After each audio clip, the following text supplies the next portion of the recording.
Good morning, everyone. In this lecture, we will study about the different terminology associated with reflection of light. This is very important for studying the laws of reflection. As we have discussed in the previous lecture, reflection of light. Clear? What is reflection of light? When light falls on a mirror, then it is sent back by the mirror और polish surface, या तो mirror होगा या तो कोई polish surface होगा. ठीक है. So we have to study laws of reflection. So we must know the different terms associated with reflection of light. This is called terminology. तो एक एक करके हम स्टडी करेंगे. पहले फिगर में देख लेते हैं, उसके बाद सारे को डिफाइन करेंगे. पहला बोल रहा है एओ. ठीक है. फर्स्ट क्या बोल रहा है? एओ. एओ मतलब इंसिडेंट रे. तो देखिए यहाँ पर ए है और ये ओ, यानी एओ, ये जो लाइन है वो क्या है? Incident ray. इंसिडेंट रे किसको कहते हैं? जो लाइट रे किसी भी लाइट सोर्स से आती रहती है उसको बोलते हैं इंसिडेंट रे. ठीक है. Suppose there is a light source. ठीक है. टॉर्च भी हो सकता है या कुछ भी हो सकता है, सन भी हो सकता है. ठीक है. यहाँ से लाइट आ रही है, तो जो लाइट रे आ रही है किधर आ रही है? मिरर की तरफ या फिर पॉलिश सरफेस की तरफ. ठीक है. तो जो लाइट आती है उसको बोलते हैं इंसिडेंट रे. क्लियर हो गया? नेक्स्ट है ओबी. ओ कहाँ? ये ओ है और ये क्या है? बी. यानी ये जो लाइट रे है, ये जो लाइट हमारा है वो भी, इसका नाम है रिफ्लेक्टेड रे. रिफ्लेक्टेड क्यों करें? क्योंकि ये जो लाइट रे है मिरर के द्वारा ये वापस भेज दिया गया. ठीक है. अगर यहाँ मिरर नहीं रहता तो लाइट क्या होता? इस डायरेक्शन में चला जाता, लेकिन इधर गया नहीं गया, ये इस डायरेक्शन में चला गया. ठीक है. तो ओबी को क्या बोल दिए? Reflected ray. सेकेंड टर्म हो गया. अब देखिए पीक्यू. पीक्यू की जगह पर यहाँ पर लिखा हुआ एम एम डैश. ठीक है. यहाँ पर लिखा हुआ M M dash, reflecting surface. ठीक है. जैसा क्या होता है रिफ्लेक्टिंग सरफेस क्या होता है? मिरर. ठीक है. मिरर या कोई सा भी पॉलिश सरफेस रहेगा उसको भी रिफ्लेक्टिंग सरफेस कहते हैं. रिफ्लेक्टिंग सरफेस क्या होता है? जो लाइट को रिफ्लेक्ट करता है. ठीक है. तो हमारे यहाँ पर रिफ्लेक्टिंग सरफेस एम डैश है. ठीक है. नेक्स्ट है फोर्थ नंबर, नॉर्मल. ठीक. अब देखिए नॉर्मल क्या होता है? जिस पॉइंट पर इंसिडेंट रे मिरर पर मिलती है उसको बोलते हैं पॉइंट ऑफ इंसिडेंस. ठीक है. पॉइंट ऑफ इंसिडेंस कहाँ होता है? तो पॉइंट ऑफ इंसिडेंस देखिए, पॉइंट ऑफ इंसिडेंस यहाँ लास्ट में मेंशन किया गया ओ. ओ क्या है? मेरा पॉइंट ऑफ इंसिडेंस. तो जिस पॉइंट पर इंसिडेंट रे मिरर पर टकराती है उसको पॉइंट ऑफ इंसिडेंस बोलते हैं. ठीक है. अब देखिए नॉर्मल की बात कर रहे हैं, तो पॉइंट ऑफ इंसिडेंस पर, सपोज ये पॉइंट ऑफ इंसिडेंस है. ठीक है. पॉइंट ऑफ इंसिडेंस पर एक लाइन ड्रॉ करना है जो कैसा होगा? बिल्कुल परपेंडिकुलर. ठीक है. तो इसको क्या बोलते हैं? नॉर्मल. क्या बोलेंगे? नॉर्मल. ठीक है. परपेंडिकुलर मतलब 90 डिग्री. परपेंडिकुलर मतलब क्या होता है? 90 डिग्री. याद रखिएगा नॉर्मल हमेशा परपेंडिकुलर होता है, यानी कि 90 डिग्री पर होता है. Clear? So normal is an imaginary line. Normal is an imaginary line, ये कोई लाइन हमको दिखता नहीं है, इसको इमेजिन करना है नॉर्मल, ठीक है। और हम लोग गलती करते हैं क्या, नॉर्मल को नॉर्मल रे बोलते हैं, तो नॉर्मल रे नहीं बोलना है, सिर्फ नॉर्मल बोलना है।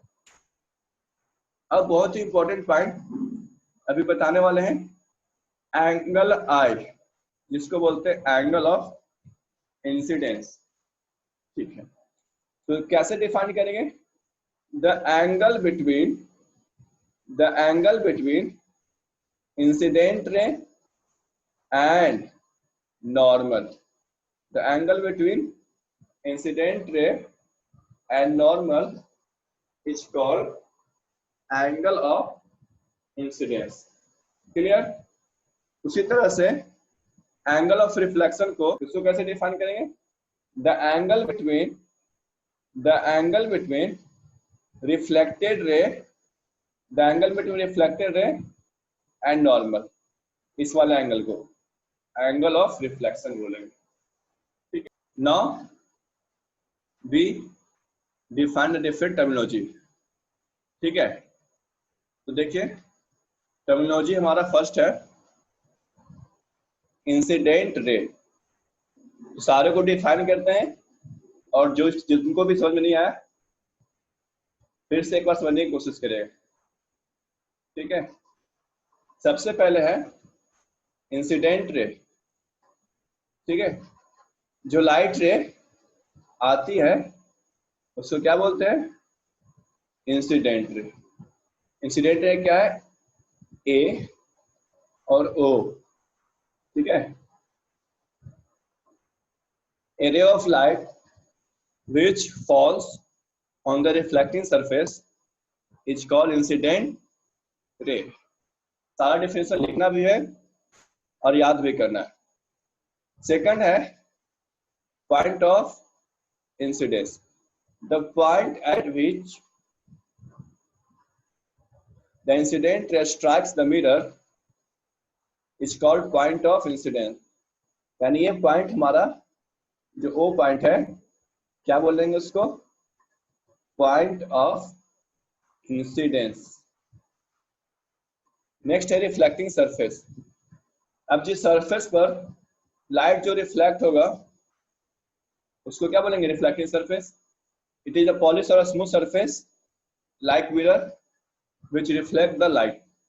Next, reflected ray, a ray of light which is sent back by the reflecting surface is called reflected ray, ठीक है। तो यहां से लाइट क्या हो जाएगा, वापस चला जाएगा, अपने सेम मीडियम में वापस चला जाएगा, ये मिरर से पास नहीं करेगा, ठीक है। तो इसको क्या बोलेंगे, ओबी हमारा रिफ्लेक्टेड रे। नेक्स्ट है normal. What is normal, an imaginary line, एक इमेजिनरी लाइन ड्रॉ करना है, कहां पर, perpendicular to the reflecting surface at the point of incidence. किस पॉइंट पर, इंसिडेंस पॉइंट पर, ठीक है, जहां पर हमारा ये लाइट मिला है, ठीक है। इसको क्या बोलेंगे, नॉर्मल। नेक्स्ट है एंगल ऑफ इंसिडेंस।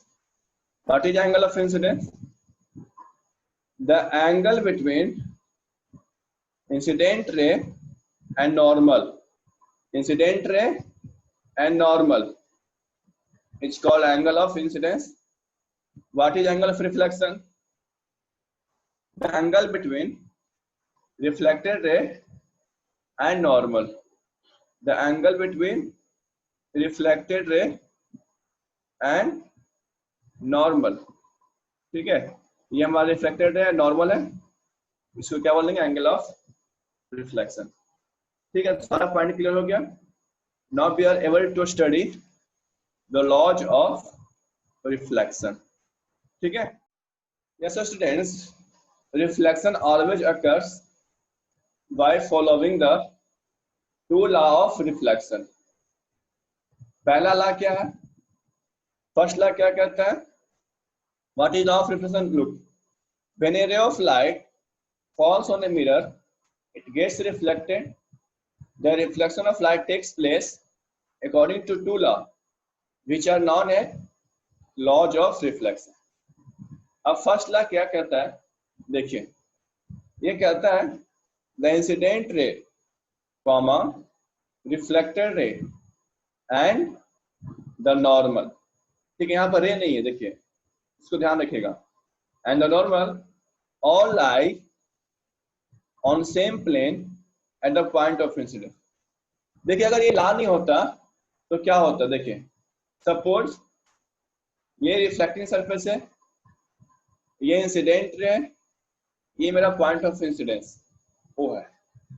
अब यहां से रिफ्लेक्टिंग सरफेस ये हम बना देंगे. तो क्या ये सही है? क्या ये सही है? इसका पॉइंट और इसका पॉइंट अलग अलग हो गया, तो ये लॉ फॉलो नहीं कर रहा.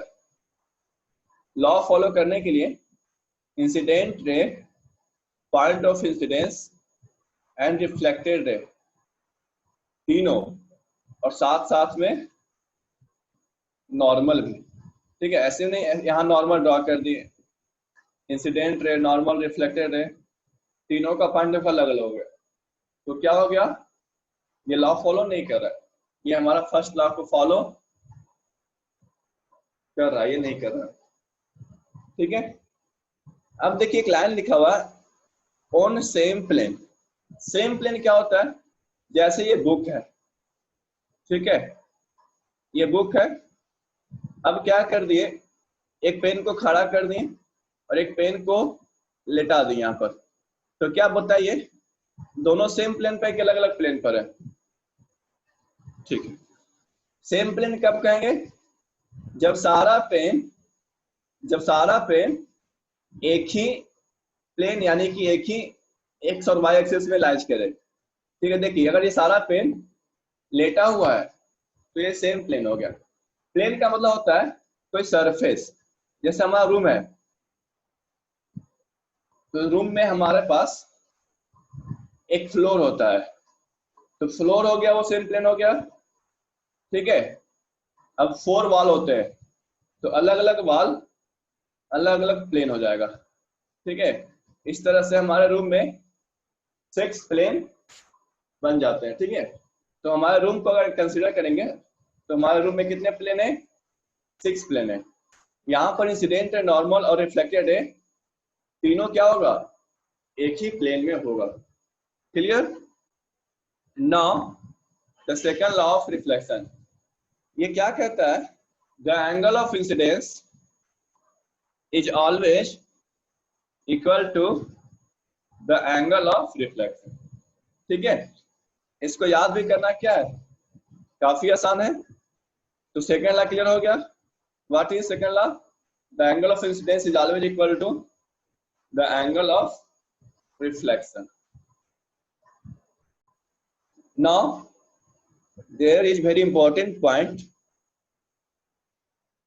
for the laws of reflection. You should remember always.